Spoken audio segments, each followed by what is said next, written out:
Assalomu alaykum asalarichi do'stlar. Mana shu holatga sira tushunmayman-da. Tushunganlar kommentariyada yozsin.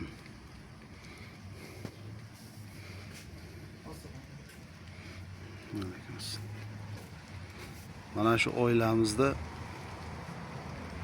kechasi ham, kunduzi ham arilar umuman uyiga kirmaydi. Mana shu qanchadir qismi nimadir qilaveradi. Bilmayman bular nima qiladi. Boshqa oilalarimizda unaqa emas. Mana bitta ikkita ari shunaqa qilmasa, beshikka o'xshab tebranib turaveradi. Bunda ko'p.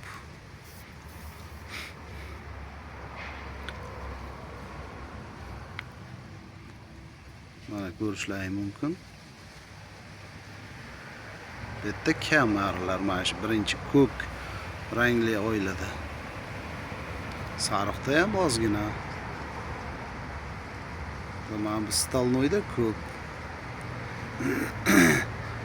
Qolgan oilalarimizda mana unaqa holat yo'q.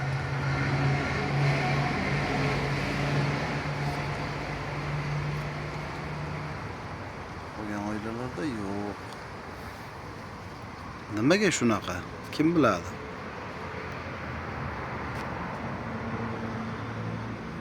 Ajoyib-a?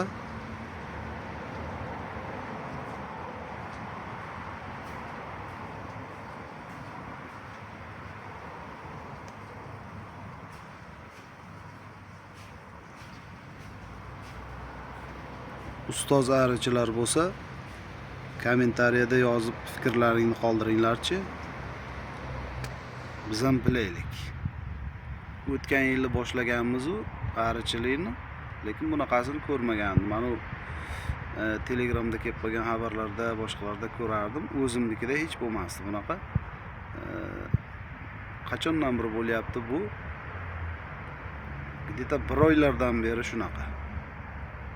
Bir oylardan beri umuman mana shu qanchadir qismi uyiga kirmaydi.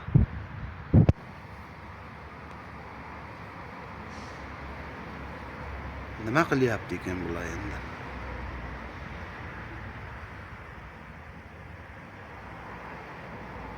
Kechasi 12da ishdan qaytsam ham xuddi mana shunaqa holat. Qolgan oilalarda isib ketganidan tashqariga chiqib olishi mumkin, lekin bularda mana shunaqa tebranib turish holati.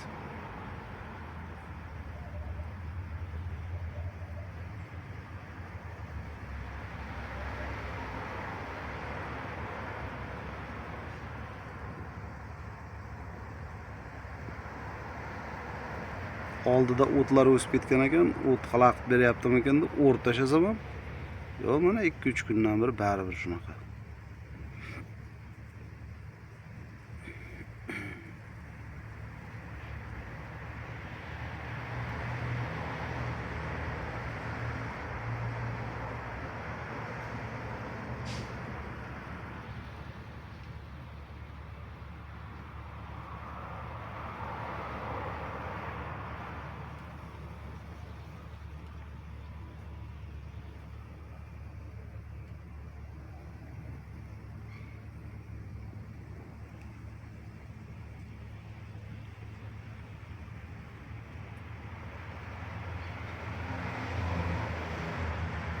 Kommentda yozinglar, fikrlaringni kutamiz.